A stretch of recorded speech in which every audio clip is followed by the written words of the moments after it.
So welcome back, everyone, for the second part of this event about showcases of digital technologies in the healthcare sector.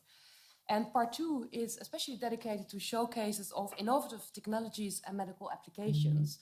But I would say that already in the first part, actually, we have already seen quite some compelling examples of indeed artificial intelligence and how it can make a difference for both the quality of life as well as for the healthcare systems as a whole.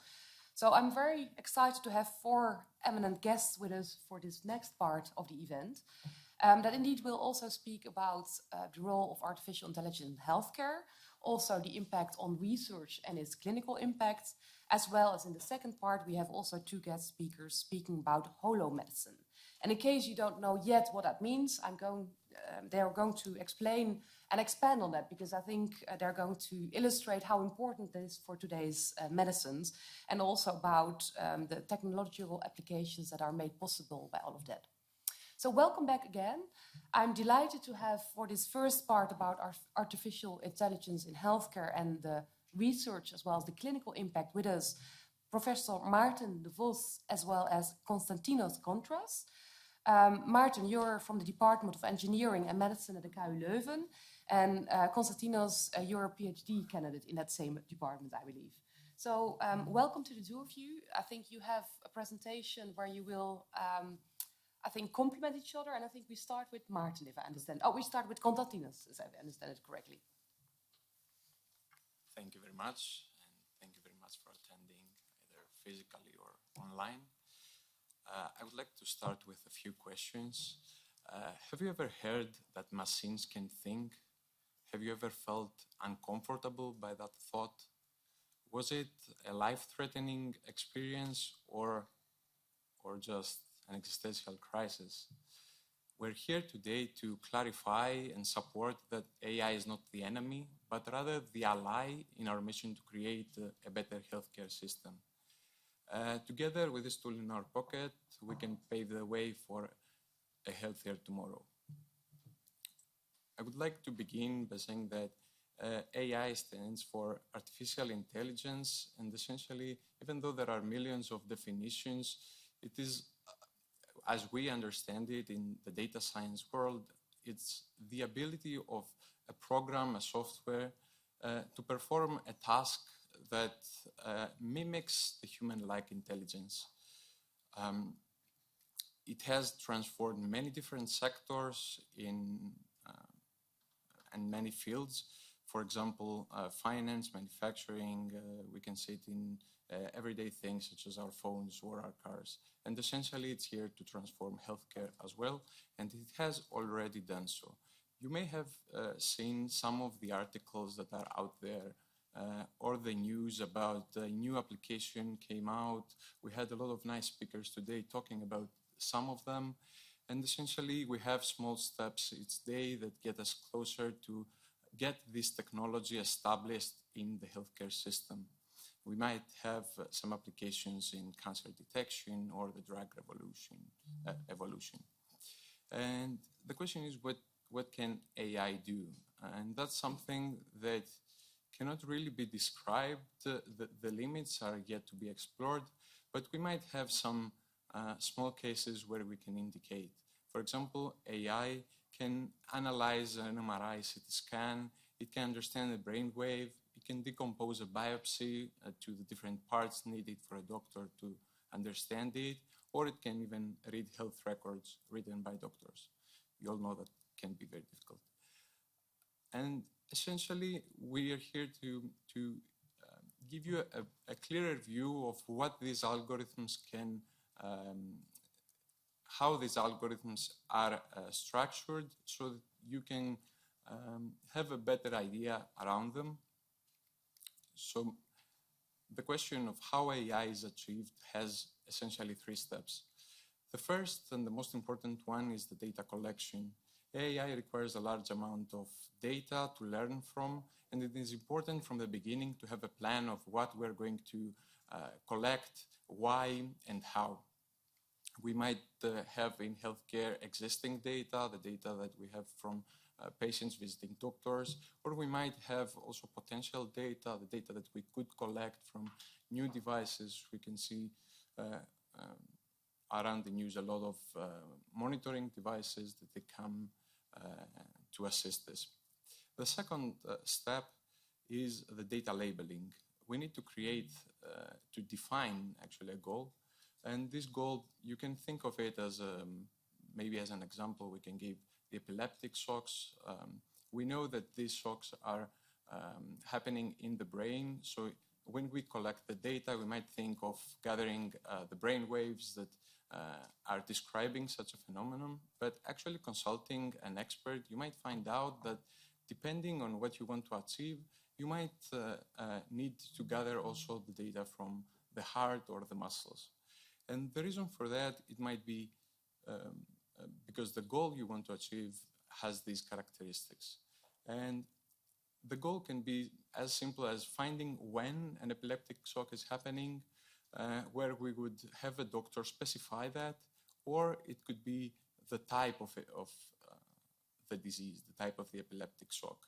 Defining that requires the expertise, and it creates the direct link between the data and the goal we want to achieve. Essentially, having all this data and the labels, the goal that we would like to have, we define the AI processes, the algorithms, and through an iterative process, they manage to learn how we map the data to the goal. And voila, we have an AI algorithm. I would like to share a personal experience.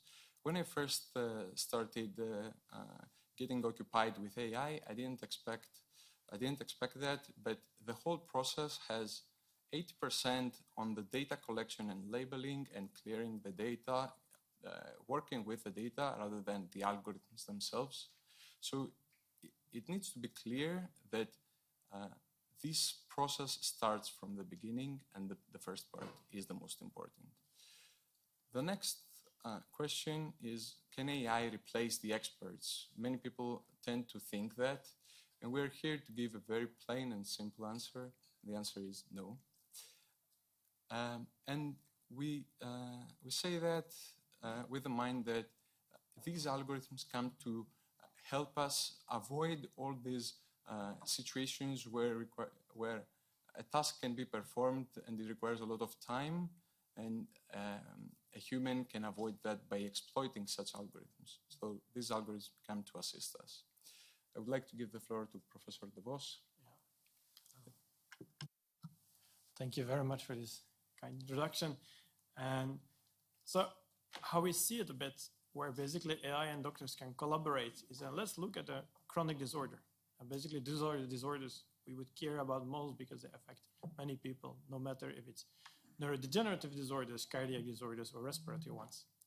So most people start off with some level of ability, and then at a certain moment when they enter the chronic disorder, they have what they call the first episode. They go and see a doctor, and what happens?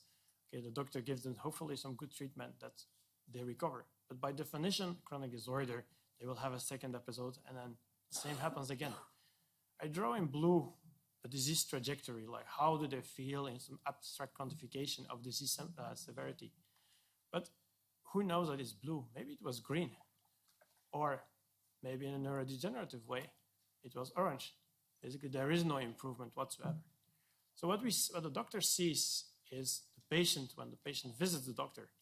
But that's a very small snapshot of what's happening to the patient. What happens to the patients is what happens in real life, every day.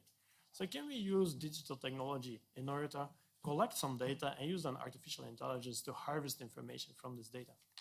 And so we all know, like, wearable devices nowadays. This is smart cardiac monitors that are in all kinds of shapes and forms available. We developed some wearable brain monitor, which I will explain later on. I will touch upon this. It's a bedside sensor for monitoring respiratory conditions. And we all have smartphones and smartwatches that track a lot of health information. They monitor how much daylight we have, how much we walk, how much we move. Some claim to have sleep parameters, and so on and so forth. So we have a lot of this data, but the doctor will never access this data unless we use some intelligence to harvest the relevant bits out of this data. And so also, there is always this tension between AI for healthcare or AI in general. Is it now a hype or a help? There's a lot of buzz around it, but is it threatening jobs? I don't think so. it should be deployed in a smart way that it can help us. And so I would like to give 5 examples of how we in our research lab use AI to basically complement ongoing healthcare systems and hopefully also help patients. Let's start with sleep monitoring. Sleep is very important. If you have a sleep condition, and I'm not going to cite statistics because the numbers are mind-blowing, but if you have a sleep condition, you're going to be invited to a sleep laboratory. You're going to be hooked up with a lot of sensors, like the guy in the picture. You see, in the sleep lab, you don't sleep well, not at all, because those wires impede you from sleeping. And then the goal is you sleep there, and then the next morning, an expert will annotate your data. He or she will look at 8 hours of your sleep or 10 hours of your sleep and annotate if you were in light sleep, deep sleep, and so on and so forth. This is a very nice example, but as I mentioned, in reality, you will be awake quite a bit. And then based on this data, he will give you a diagnosis and maybe a treatment plan.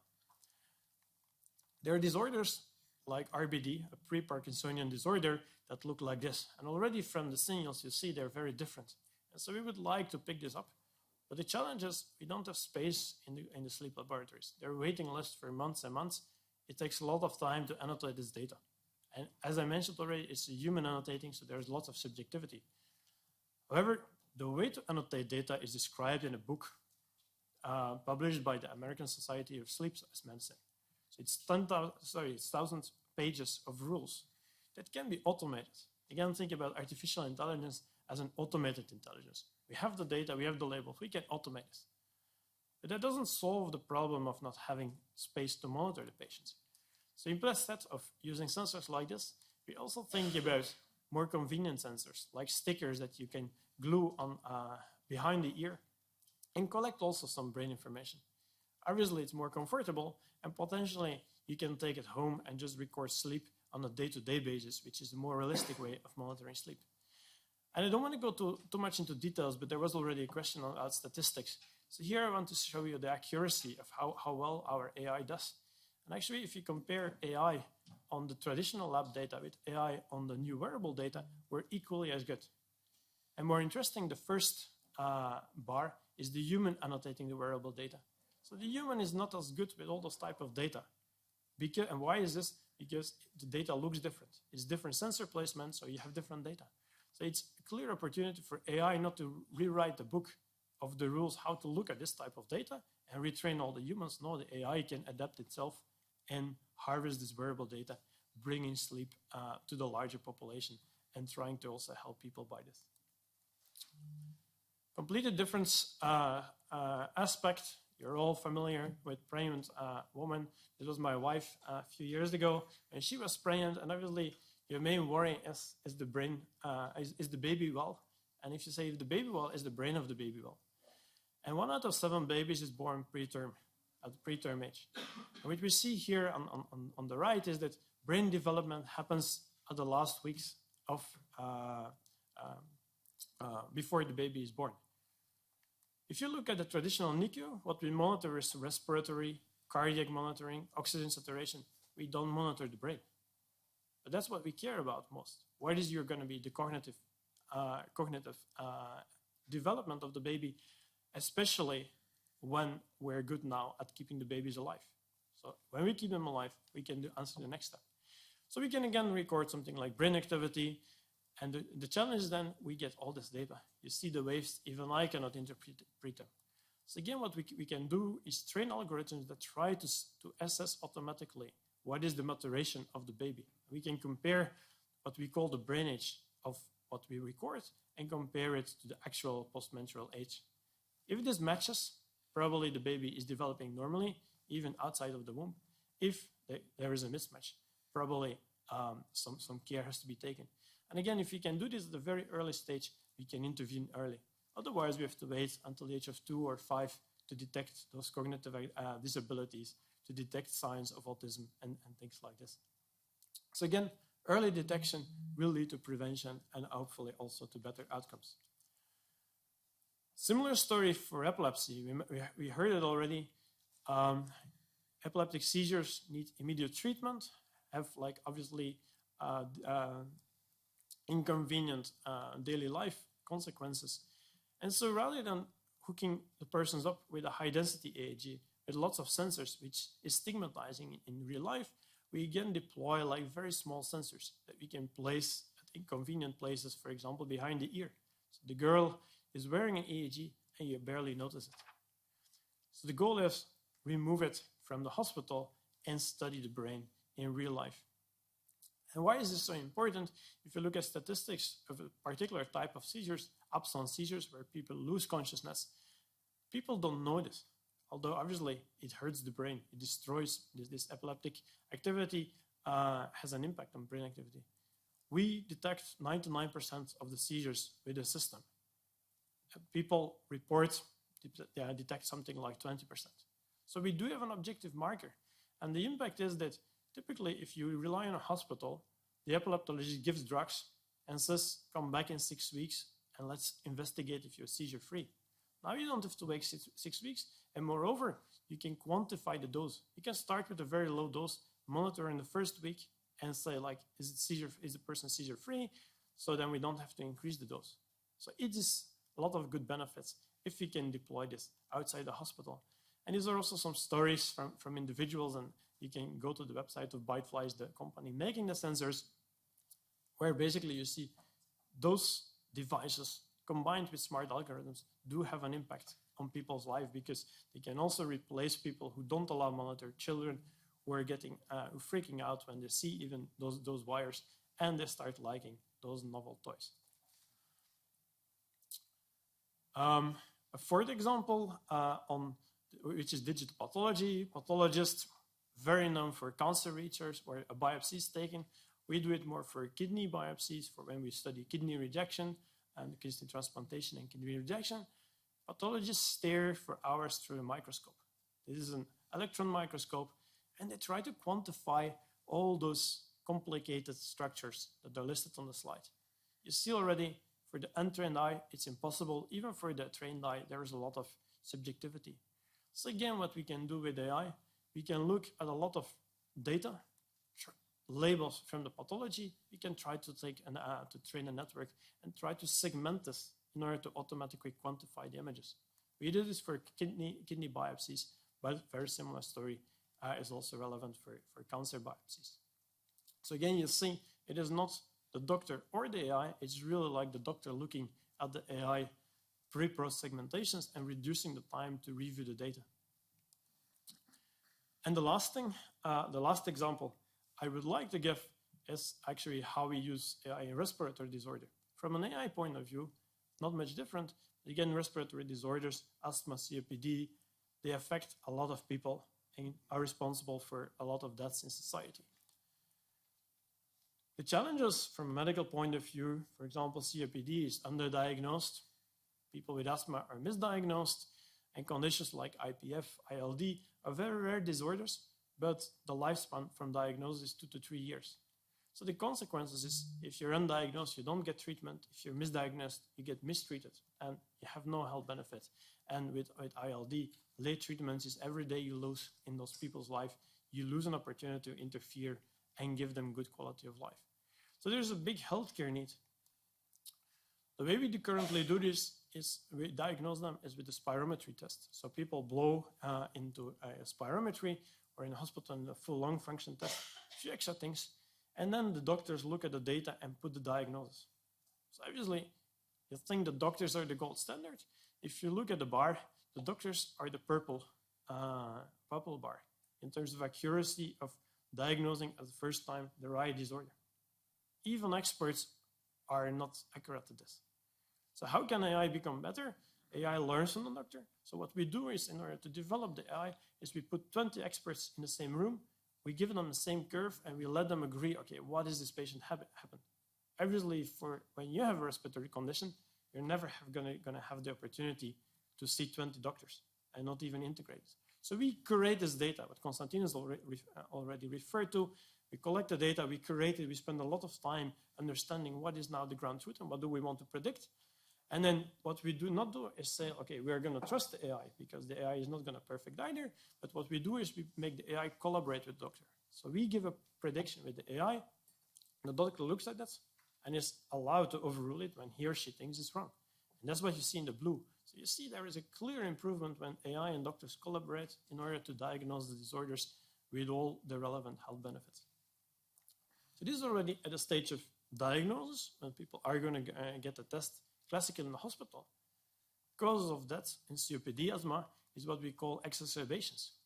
Exacerbation is when there's a flare-up of the disease, and the worst thing that can happen is that they have to go to emergency medicine. What happens before exacerbation is people get slight symptoms, but there is these small fluctuations we ignore all the time. But if you study them and the symptoms, for example, coughs in COPD or asthma patients, you see that there is a gradual build-up before the exacerbation happens. Why don't we catch them? Because we don't have a way to monitor it. So again, if we can use devices that we can install in the bedroom that silently monitor coughs, respiratory rate, and a lot of other nocturnal symptoms, we can study the fluctuations and give an alarm when there is an early exacerbation, so 2 or 3 days before the exacerbation happens, which allows you to intervene and avoid the exacerbation. It's not only good for the patient, it's enormously saving the healthcare system costs, because these emergency admissions are very costly. And even yesterday, there was on the BBC the story of a 22-year-old girl with an asthma attack who went to emergency and died from it. We think asthma is a disorder that you can cure with some diseases. It's a severe disorder. So if you can interfere, you can do early interventions, early diagnosis can really save lives. And so with this, I hope I gave you some examples where I hope you're convinced AI can have an impact. It's not intelligent as the humans think. There is a structure in place. It's learning from what humans learn, but the collaboration between AI and healthcare, AI and doctors can really have a far-reaching impact in some of the examples I gave you and many more. But what is to be kept in mind, also for policy making, AI is not intelligent, it's the data that's intelligent and smart way of handling the data. So what really matters is how do we get the data? How can we get reliable labels? How can we have even resources for data labeling, which is not an intelligent job? And then that's way more important than just getting a fancy algorithm trained on a public AI data set. And so what I think is really the goal. I mean, there are many success stories of AI in healthcare where they show promises, and now we really have to make the next step and embed them into clinical practice and show that deploying AI outside the traditional healthcare system, the primary care, the hospital settings, can have an impact. So with this, thank you for your attention. Well, many thanks to you both, Constantine and Maarten, for your presentation and for clearly illustrating the way how artificial intelligence redefines the way that we process health data. But I think also for your reassurance that indeed artificial intelligence is not going to replace experts. That's a question that I also read a lot about, and also I think potential job loss stemming from artificial intelligence. I think your answer was very clear there. So perhaps already preempting some of the questions that the audience may have for later. So many thanks again. And indeed, for the audience, just hold your questions before we go to the next speakers, and afterwards we have time for some Q&As to all speakers and to the whole panel. So the next part, as I said, is about holomedicine. And I'm very happy that we will have an introduction about what it actually means, because I'm sure that not all of you may be aware of what it means and what the impact is. So I'm very happy to have two speakers, and Dr. Dirk Kneefs is the first speaker. You are a dentist. And also what intrigued me in your CV is that it says that you're moderating a topical team of the European Space Agency. So I'm very also curious to learn how that indeed impacts the way that you work as a dentist and what it concretely means also for you.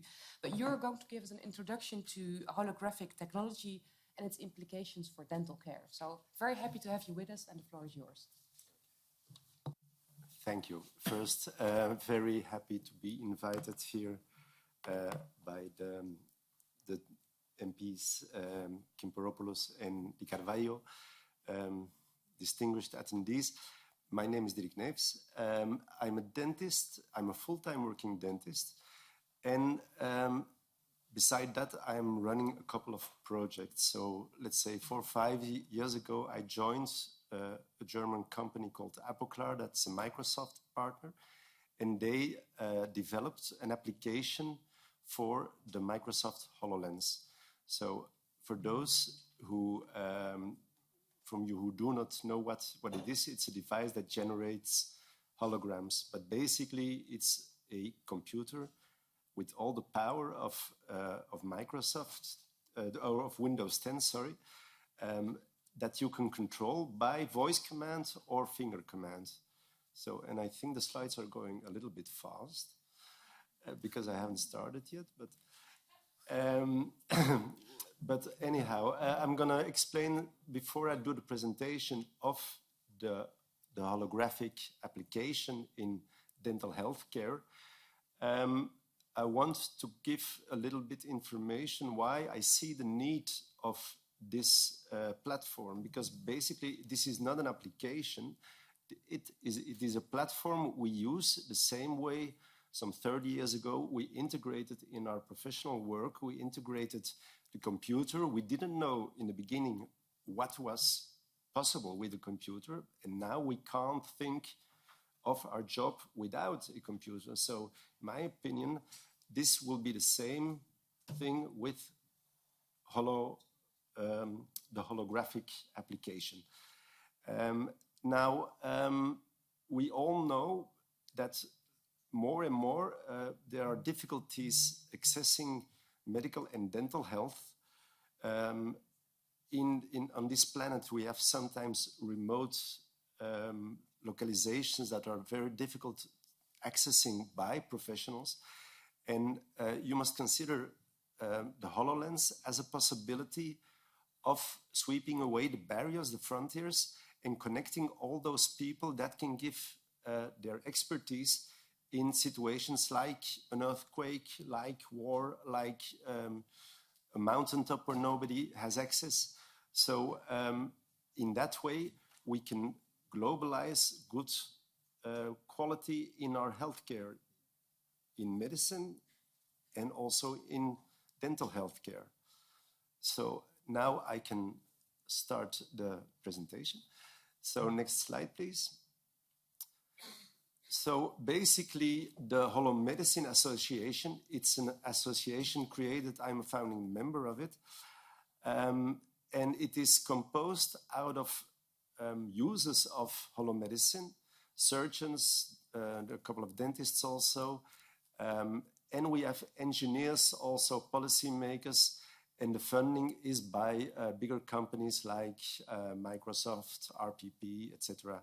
So basically what we want to do, we want to take the quality of medicine, our treatments, to a higher level and guarantee a faster medical help to the patients, that the accessibility is better.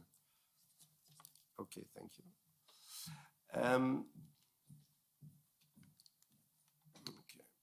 So for those of you who don't know exactly what mixed reality is, so we all know virtual reality, so that we put on a headset and it's especially for game playing and we only see the virtual world.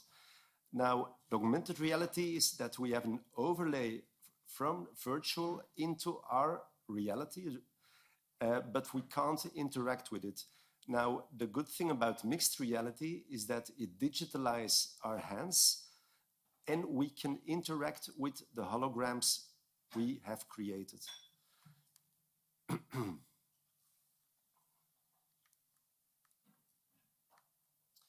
Okay, so normally the medical outcome as it was depends on the experience, the availability of the doctors, the experts, the distance. If you live on the countryside and you have to go for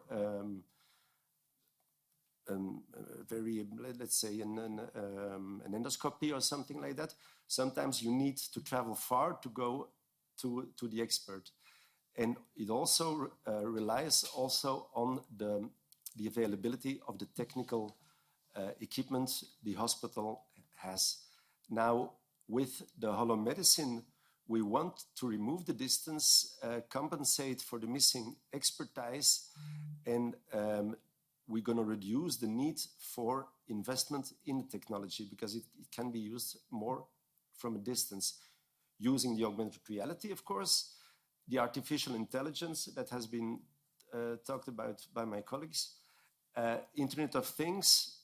This is very important. We are actually working with a team. That's one of my projects. We're trying to integrate in the training, the medical training in different university hospitals. We want to make a framework using 5G so we can give training in different countries by different experts without the need of displacement. We can connect and like that interchange the expertise of different universities, and the idea would be taking all the universities at the same level. So that is our aim. It's a big project. It's also one of the Horizon funding projects, and we hope we can do it. So because we have enough ideas, but we only need time and funding. So so if we achieve the mixed reality, this could mean for medicine a big step, but we have to change the mentality of our colleagues, because it seems it is a little bit difficult to integrate into their daily routine. They are already using computers, screens, technology, and sometimes we are persons that have a habit, and sometimes it's difficult to change the habit because we're used to working in a certain way. So I'm not talking about, I repeat, one application, but more of a complete change of life, a change of how we work. So if we put the different aspects, one close to the next to the other. So first, we use it for training that can be much more efficient than the actual training methods in the universities. We don't, especially with the pandemic, it can be used, and it reduces a lot the personal protection equipment, because we don't have to change the gloves, etc., because we control the HoloLens using voice or hand gestures.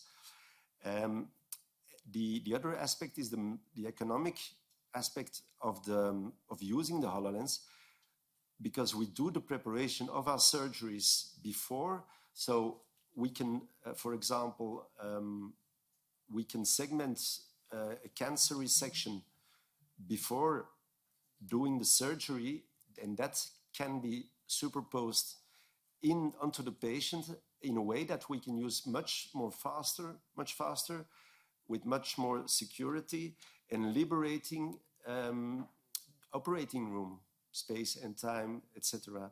So it's gonna make us work on a much more evidence-based way of, and we will remain with our own criteria, but by planning everything better, we will take our work to a higher level. Good. So I'm going to show you afterwards. I've taken along a couple of HoloLenses that I can connect with my laptop, so I can show you what it's about, and if you want, you can use it also. I personally do my surgeries with it, and I don't have to turn to a screen. I just place my CBCTs or my X-rays wherever I want. In that way, we don't need any monitors. So basically, using the streaming devices, the streaming hardware, every monitor could be replaced just by using the HoloLens. So we don't need monitors anymore in our operating room. At the same time, while working, if we have a doubt, a question, we can connect without having to take off our gloves and we can connect with a colleague expert to give advice. He can come as an avatar and see what I am seeing doing the surgery. So the possibilities of the holomedicine are enormous, but we only have to think about how we can apply. I'm also using artificial intelligence in the diagnosis of my x-rays. It's a company called Pearl, and they also screened thousands of x-rays to diagnose decay, periodontal problems. And those are applications that could be integrated also into the HoloLens. Now, doing the job for the European Space Agency, I've gathered a team of some 30 academics. We are asked to create the dental guidelines for astronauts on long-term missions, so it's quite a challenge. Why? Because we have to try and see that if the astronauts come for a dental checkup, that we can give the certainty that they won't have any problem during 4 years. It's not like come back in six months. No, because they will be on their way to Mars. So we have to think about it. We are actually thinking about the oral microbiome, about inflammation markers, about protection during the sleep with night guards, so that we can give more certainty to the astronauts that they won't have any problems.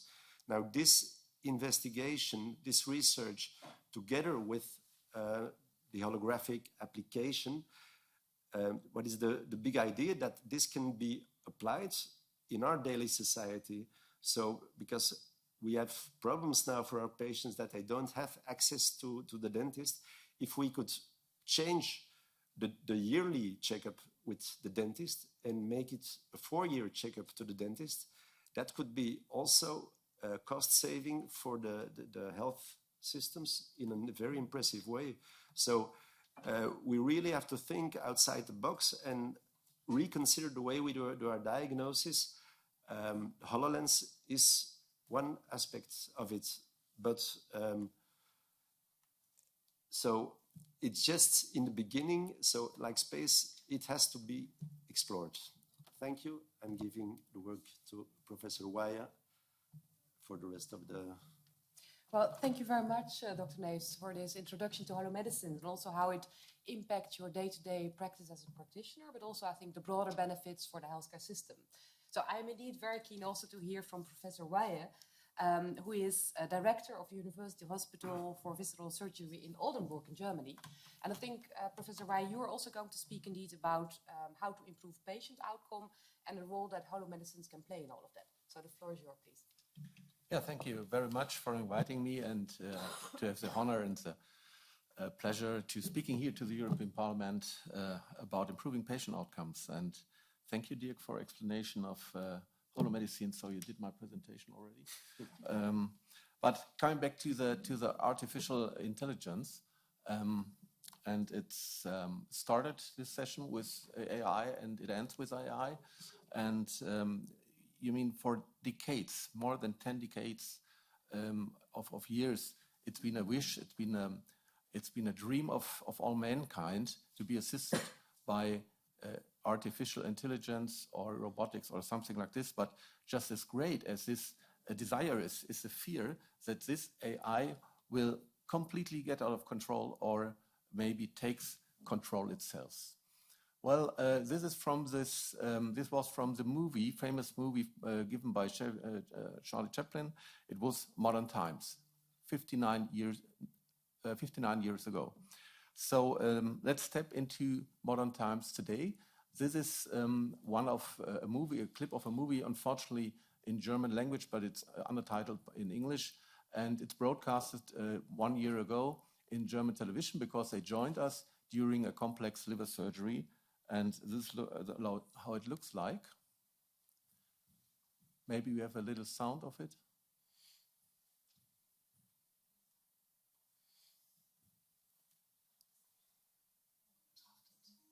Durch die Brille der Chirurginnen und Chirurgen legen sie die Sache ganz anders aus. Nach einer Leber nämlich.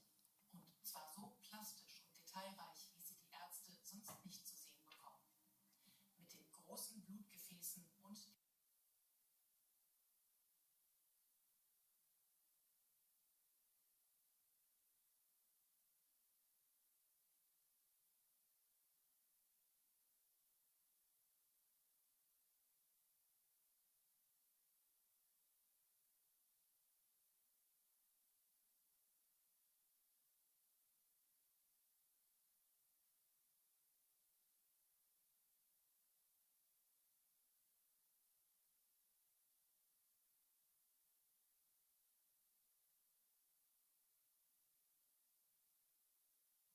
since more than 20 years. And but it's really the impact of the scientific impact is quite low. Only 2% of all published papers are published in the field of visceral surgery. So we are, as Dirk told before, quite at the beginning of this new technology. Well, what is the status of the scientific knowledge? Well, the intraoperative navigation using augmented reality, as shown before, has the potential to improve the intraoperative orientation, and I will show you later on some use cases, some patients, and especially in complex visceral surgery. What does it mean? Complex visceral surgery is liver surgery or surgery, pancreatic surgery, something like this. And necessary for this navigation is an exact overlay of the CT scan of the patient's abdomen in real time, and this is quite difficult. This is work in progress. And also the intraoperative deformation of abdominal organs is still challenging.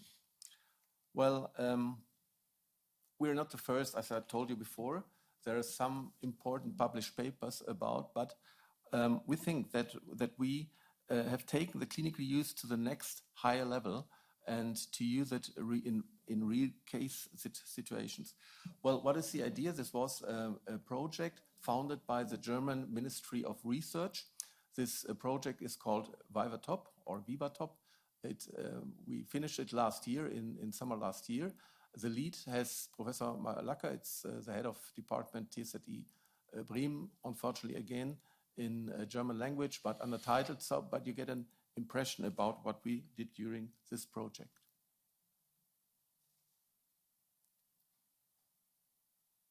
Maybe some of you are able to speak German.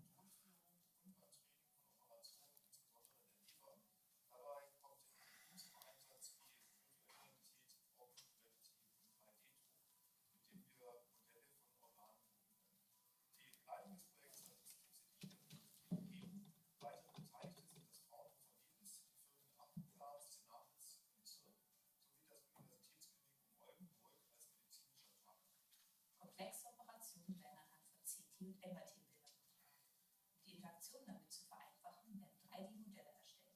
Diese lassen sich mittels VR und AR leicht interpretieren und zur präzisen OP-Planung einsetzen. VR-Technologien ermöglichen eine natürliche Interaktion mit den 3D-Modellen und führen zu einem besseren Verständnis der räumlichen Zusammenhänge im dargestellten Organ. 3D-gedruckte Controller, die sich durch weiche Materialien realistisch anfühlen, unterstützen Chirurginnen bei der Planung innerhalb und außerhalb von VR. Im OP können Chirurginnen mit Hilfe einer AR-Brille und Gestensteuerung auf ihre Planungsdaten zugreifen. Zusätzlich ermöglichen diese Technologien ein sicheres und gezieltes Training besonderer Situationen und Fälle.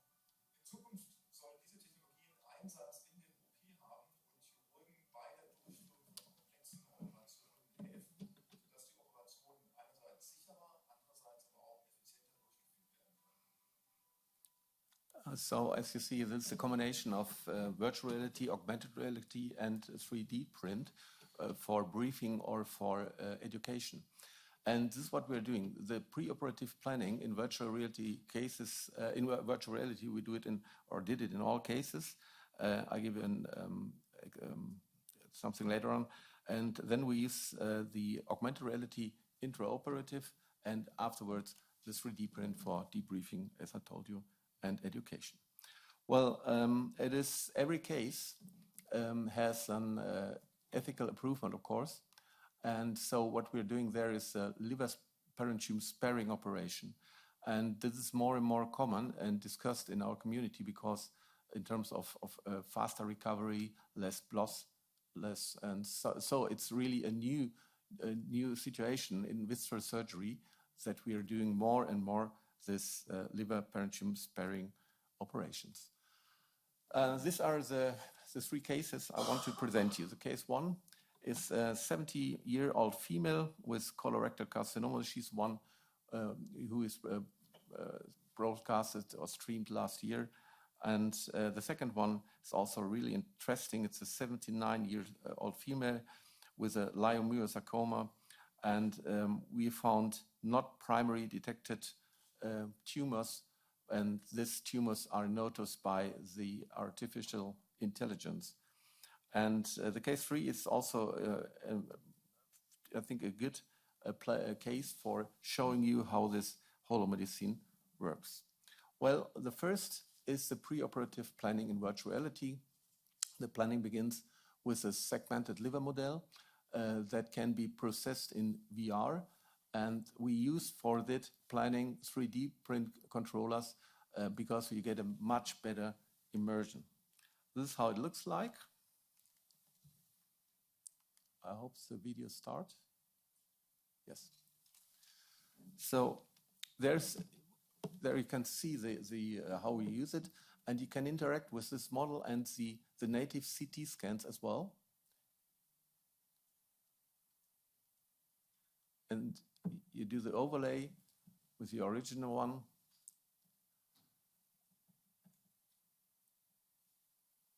And of course, you have different representations.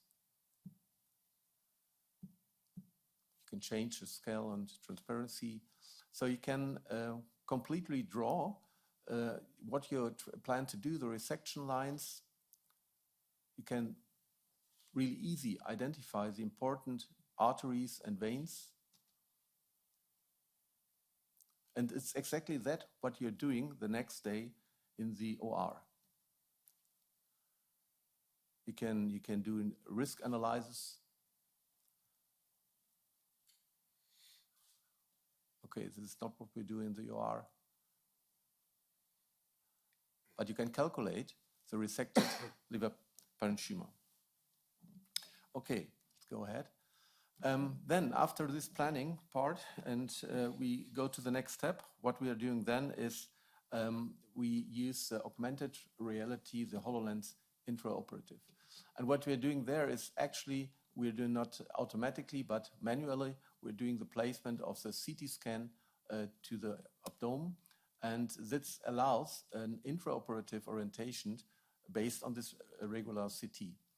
And also we have already monitors in our OR on the sides of the OR, because for viewing and showing the entire team what we're doing there. Well, maybe some of you are amazed why the pictures are so colorful. And the reason for it is just simple.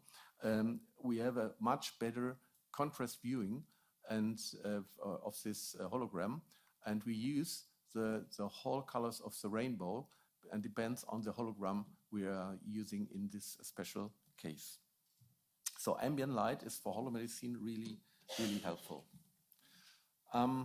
Yeah, how it looks like in the OR. This is changing the ambient light. This is in the very first beginning, and we stream this what the main surgeon sees to the monitors on the side of the OR. So the entire team is can follow every step of the operation, and there's a much higher awareness. And this is the case one. This is how it looks like. Don't worry, there's no blood coming yet. And you see on the left side how the tumor is, and it was really interesting because we do a kind of navigation through the liver, and allows us really to doing the liver sparing and parenchyma sparing surgery, and so the patient recovers really quickly. After 13 days, we dismissed this patient, and up to now she's disease-free. The case 2. Yeah, this is really an unusual case, because this is not in regarding this anatomical topographic of this tumor. It's quite easy, but as I told you before, the KI, the AI, noticed some spots, and these spots were not seen either by the surgeons nor the radiologists. And I couldn't believe it. And intraoperative, we found it with support by a HoloLens. And fortunately, they were not malignancy, they were benign, but tumors were there. So this is a really quite important case. And this is the next one. If you see this case, just go back. So this is a case with this white spot in the liver. This is a tumor, a metastasis, and it appears that there is an infiltration of one of the really important veins in the liver. It's called intermediate vein. And I couldn't expect that we can resect and do a liver parenchyma sparing operation. But if you're looking to the hologram, you can see a small space between this important vein in the middle of the liver and the yellow tumor. And also this patient, we can do the same procedure and only remove this metastasis. She recovers fast. 7 days. After 7 days, the patient were dismissed and is fully recovered up to now. Well, this is where we stand with our actually segmentation of CTs and MRIs. You see on the left side, you will see the computer vision. In the middle, it's a volume rendering, something we developed in our project, and we can interact with the HoloLens and for example, slicing this. And what's coming next now? What's coming next is the 4D CT. And this is quite amazing. And this is the latest segmentation. And what you see here is the new technique in rendering, and you have dynamic frequencies. And we expect such holograms in the next 6 months. I hope we can use it in research. So, new technologies from classic radiology to these new technologies and using holograms and doing holomedicine, we have to take the people with us. This is the most important thing, and this is a key measure. And human-machine interaction will be more and more important in the OR, talking about robotics, something like this. And this is the future, of course. And it's, of course, helpful for the patients, but if the stuff is not overloaded, because all this interaction doing overloading, we have to keep in mind. Well, one of my last slides, we are a little bit proud that we are one of 3 certified holomedicine centers of excellence in the world, and to my knowledge, the first one in Europe. And okay, one of you would say Singapore, okay, they have to have, or Miami as well, but Oldenburg, close to the Northern Cone, nobody expects this. So anyway, we're a nice little town. Regardless, share your holidays with us. Thank you for interest and for invitation.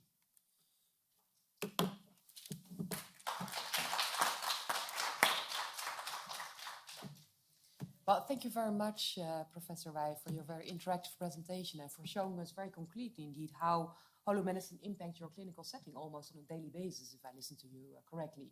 So I think this has provided a lot of food for thought and probably a lot of food for questions, I believe, because I think there's a lot of angles to touch. You touched on the patient perspective. I'm sure that also there's questions about the ethics of the use of artificial intelligence. So I'm looking to the audience about who would like to come in first with their questions. Yes, I see indeed that we have the same speaker first. You may be the first, and then I see that Mael has a question as well. It's very interesting. I have 2 questions. One for the artificial intelligence. What I miss in your software tool is a future modeling of a diseases for a patient. We have in physics, we work for the future of a phenomenon in physics with models. It's not exactly what will happen, but we have an idea what for directions this phenomenon will develop. And that I miss in your artificial, you put a diagnosis, you have collect the data of a diseases, how these diseases will develop in the next future. So I think that for normal patients is very important. You only need to say it's not 100% exactly, but you have an idea about this. And the question is for the last speaker, how expensive is the holomedicine? It's very interesting. And who are paying all this? If I am going to the hospital and I want to use this holomedicine, who pay for this? We're taking Miles' question as well before we go to the speakers for the answers. Thank you very much for all three excellent presentations. I had a question that maybe can apply to all three presenters, and specifically the point you touched upon, Dr. Wei, at the very end on the staff overload. I'm wondering if with the constant patient monitoring, we have access to a lot more data that somehow needs to be analyzed and confirm the diagnostic that is being put by artificial intelligence systems. Is there proper training and time allocated already by doctors on these elements? I'm just taking the very specific example of my partner who's a gynecologist and started to study statistics a bit for her PhD, for example. It took her a whole year to fill the gap in terms of data understanding. I'm wondering what are the evolutions that you see in terms of staff training and the understanding that they can, and the time they can have to do that over time. Good. I'm looking at the speakers. Perhaps we start indeed for me, for my right side, and then indeed we go to you. I think both are excellent questions. Let me start with the prognosis. I think, okay, I didn't give you examples of it, but yes, we can do prognosis, and the AI for it is exactly the same. The only thing, rather than giving the current assessment, is kind of the future assessment. What is prognosis? For example, in the respiratory diseases, we can diagnose them 10 years before. If we do a screening of the population, we will pick up COPD 5 to 10 years before, ILD also. So it's just people don't have the symptoms, don't go to complain. Is this prognosis? Maybe not, but it's predicting the future. So similarly, we can disease trajectories. We can collect data. We can say this person is improving, this person is deteriorating. We can learn from the data and predict it. Accuracies, I'm not going to speak about it, but what I would like to touch upon is the ethical consequences. You want prognosis. You have a condition, you want prognosis. But if I tell you, you have a prognosis of 3 days, do you want to hear it? So it's as much ethical if we're really good at this as technologically. And I think so this is where basically people want to know, like, okay, what is my prognosis? And we always are very vague. You have 60% to survive and 60% to have at least 10 years, because it's always positively framed. If we do the opposite, you're probably not going to be so happy. So there are many ethical and philosophical, which I'm not an expert about, but we take them into consideration. Going to the preparation, I think is an excellent question. Like in Leuven, we're reforming the medical education, and medical students get in their bachelor years already introduction to technology and also like introduction to AI, just to prepare them for what is going to be there in the next 5 to 10 years. So indeed there is gaps, but I also think we are evolving to an interdisciplinary world where basically there is going to be technology, and it's just going to be preparing them and also making them the AI. So also when we make AI technology or software, we always make them in collaboration with the experts, so we know how they want to interact with them, how they want to use them, which again like decreases the level of complexity to enter. Would you like to come in as well? Yes, thank you. Excellent questions. The answers in both questions are no. There's no reimbursement, and there's actually no training for the staff, but it's necessary. Both is necessary, but we're in the very, very first steps of holomedicine. Maybe you will talk about something about from the perspective of the Holomedicine Association, but it's actually, we do this only in research projects. So the development was very, very expensive. The whole funding was from up to now is more than 7 million euros. And but I deeply convinced that at the end of the day, it will come. It will come like a navigation, like a navigator in the car. And to the staff training, I have to say we start actually to do a simulation lab, and we have to train this like creating a program like we do it in robotic surgery. This is necessary, and you have to do that. And similar, we try to do this in a holomedicine. The question is, if you as a patient, you have this information, how it works, how you can cut the cancer from your liver, but would you want that they do it in the classical way, or that they would use the technology with much better prognosis, much faster recovery, etc. So people, for the moment, patients don't know the technology yet, but once it will be known, then it will be cost efficient for the health security, and the investments, the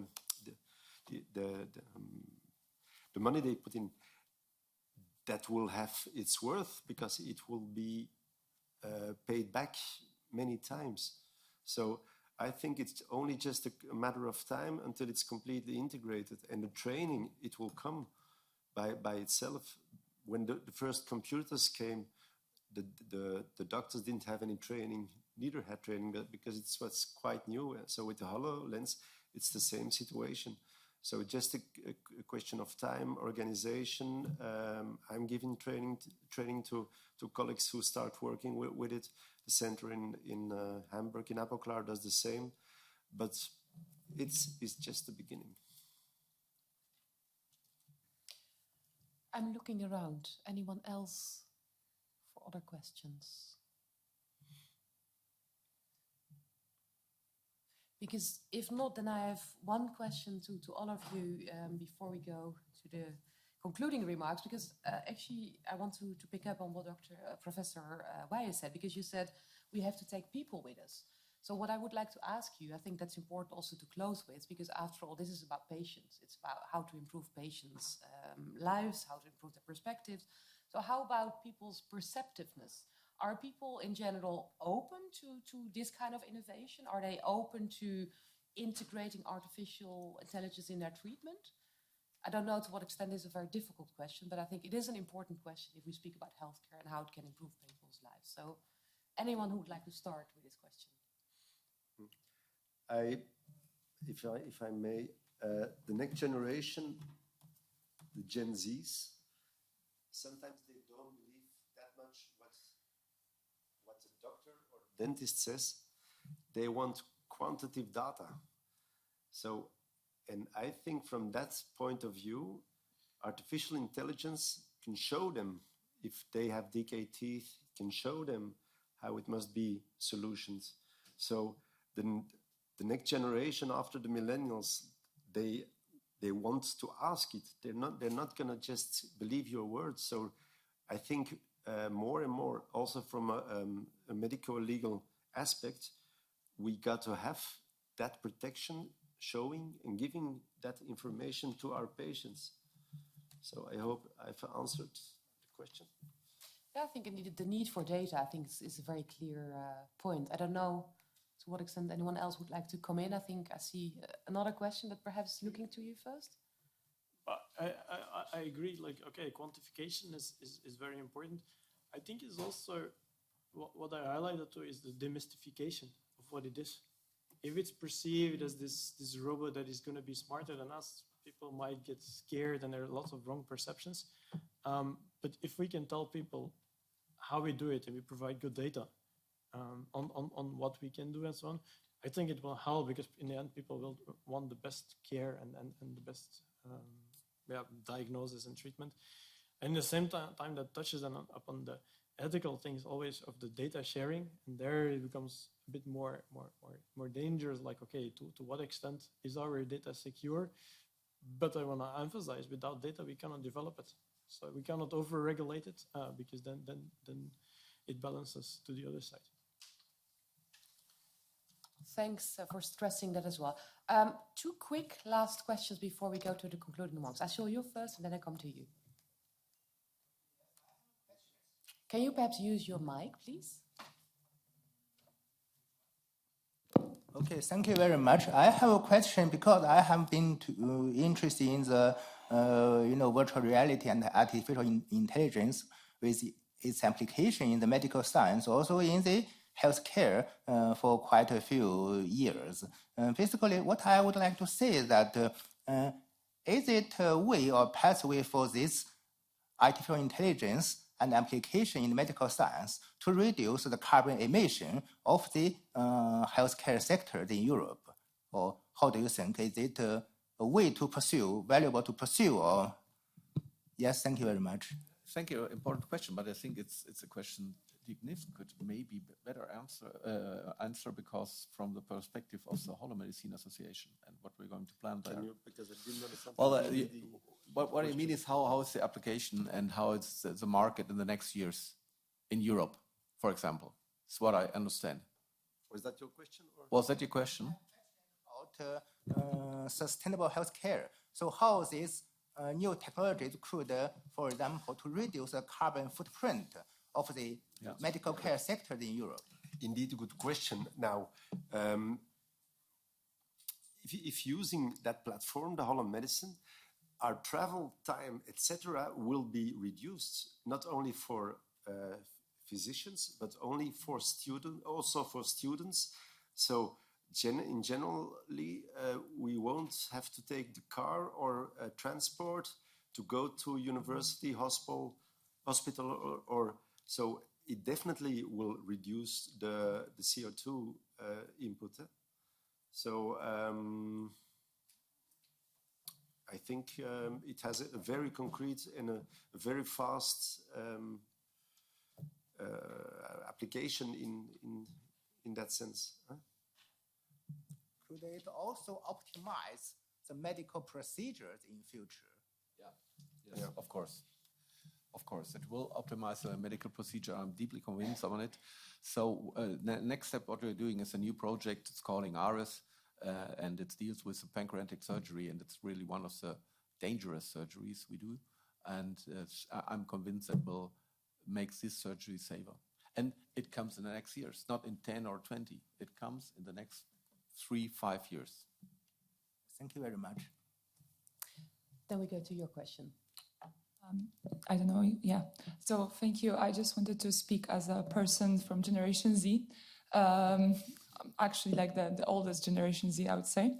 That's, in my opinion, as I was also in my country, in Poland, I was helping to build actually the first pilot, preparing for something smaller than EHDS, but like a Polish EHDS, I would say, and in terms of medical and in terms of agricultural.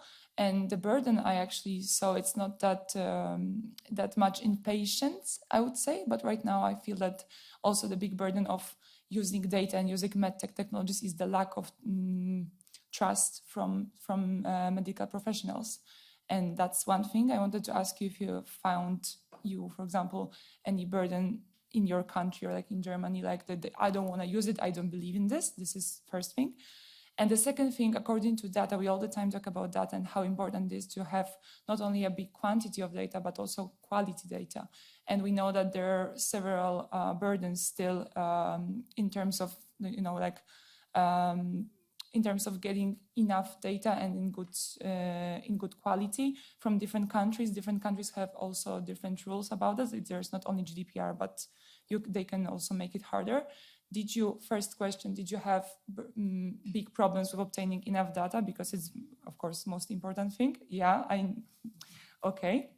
And the second thing is that, as far as I'm concerned, EHDS will make, like if you will use data from different countries and from these resources, you will have to publish the research to make it open and free of charge.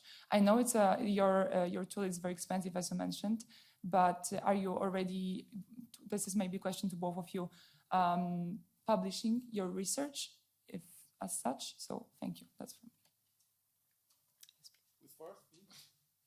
There are a lot of comments and questions. Thank you for that. The technology acceptance is high. I think that was the very first question. It's really higher as we expect. And most of the people say, oh, this is fancy, this is like enterprise. Yes, of course it is, but it's here and we can use it. And the second thing is, of course, we have to make a kind of evidence. We must build a body of evidence. So we, of course, publishing our papers, but this is really new. We finished last year, as I mentioned, in August, so the papers come more and more out now. And the third thing was data safetiness or data.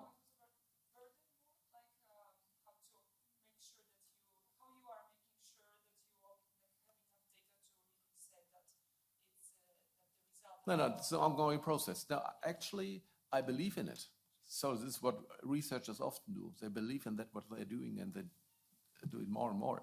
But so we need to create more and more cases, of course. And we're talking about a registry, a worldwide registry about that. So holomedicine actually should be only done in studies, in projects. Konstantin, I think you also wanted to come in. Yes, thank you for the questions. I would like to start with something that I would like to add in the previous question about AI and sustainability. I would like to add that AI can also be used outside of the healthcare itself, but the planning of the healthcare, and it's already being used right now, so that can also contribute to reduce our costs on the total healthcare system. And on the second question, the first thing is that data itself can give us some results, and we can have these results to convince the doctors that they should use it. It's not us that will do it, it's our results. In terms of if the data are enough, there are some ways to identify that depending on what you want to achieve. So on that sense, we can have some measures. We can debate on whether those measures are good or not, but essentially there are ways. And to actually gather the data, it might be difficult in some cases depending on the regulations and how much we can go for that, but I think that's improving step by step every day. Thank you. Well, thank you very much. And I would like to leave some time also for the interaction afterwards, because I know that all of our speakers are also keen to showcase you in a bilateral fashion afterwards, indeed, what these tools mean and how they work. So before we go to the concluding remarks, I really would like to ask you for a last round of applause for our speakers. Many thanks to all of you for showcasing so clearly how indeed artificial intelligence works, how it works in your daily practice. So really, please thank our speakers. Thank you very much.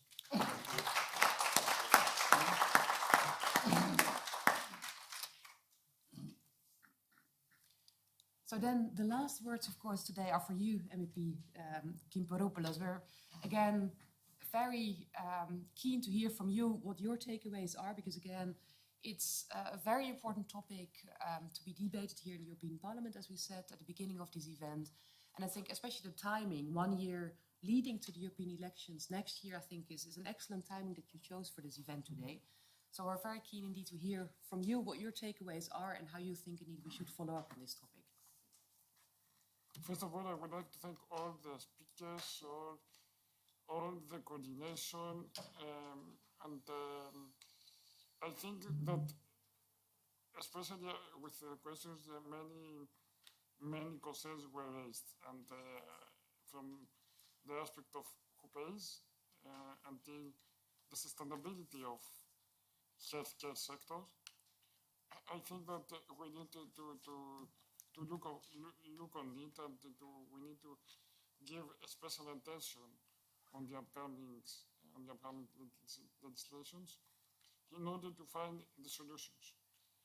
I don't know if there are specific answers, but especially for sustainability, yes, we need to see and to focus on sustainability, because we are talking about Green Deal, so we cannot avoid the health sector in order to create a sustainable environment, to use all these tools for the good of our people, of our citizens. So I think that we need to include this aspect as well. Therefore, we are coming and we have the time to discuss 1 year before the elections, because as we try to build our European Health Union, it is a part of discussion. So we know that health is a national competence, but we cannot avoid the discussion also on a European level. Therefore, with my team, we wanted to to give the opportunity to raise the awareness, to raise the different aspects, to bring together the stakeholders, the actors that create this policy in order for us to make it something, to make it, to translate it into legislative issues. But before I end, I would like to give you a feedback how we reached here and what steps we followed. The first feedback we have when communicate the idea of having an event like this was that we have the technology, but these technologies do not have a practical application, that they are only pilot projects. And the usual question was why we need to talk about an issue like this when we still face challenges and problems, and our health systems are facing difficulties. But when we continued the discussion and present the information we have collected, everyone was impressed by the various applications that technological innovations have in our everyday life and in the health systems. I think that what our speakers presented today, it was a small amount of the future that is coming. So we saw examples for children to help us detect vision impairment. We saw mine, who is only 26, and has already seen that some of us, we need the right tools to be able to experience the same level of rights. You see, myself, I'm a rare disease, and I use a technology, an assistive technology, which helped me to overcome my impairment, and I can write text, watch videos with my own way. So I believe so deeply that different technologies can help us tackle different needs. Mr. Konstantinos and Mr. Martin help us understand how artificial intelligence can help sleep disorders and epilepsy, while Dr. Neves and Dr. Vey showed us the valuable contribution of virtual reality in the dental health and general and visceral surgery. So the spectrum is very, very, very wide, and I would like to thank you all for your valuable contribution. The speaker, my colleague, MEP Carvalho, our assistants from both offices, and of course, our great moderator, Ms. Cooper, who has, I think that she has vivid today's discussion, and all of you that join us today, both in person, but also online, both in person, but also online. I hope today's event have enlightened your knowledge on technological innovation in healthcare and strengthened your trust in the digital transition.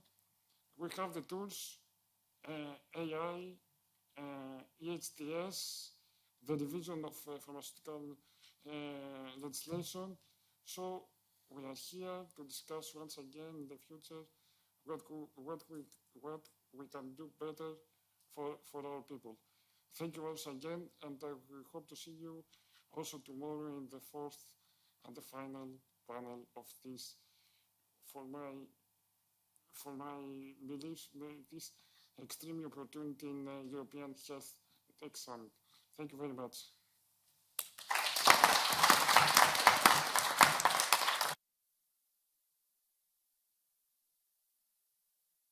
Well, thanks again to all of you, both here in the room as well online, and have a good rest of the day, and hope indeed to see you tomorrow for the last part of the Health Tech Summit. Thank you very much again.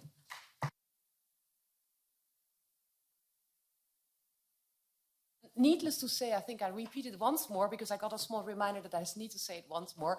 There is indeed still the opportunity to indeed join our speakers and indeed get a demonstration on how the tools work. So thanks for reminding me. And again, there is an opportunity to indeed speak bilaterally to everyone. Thanks very much.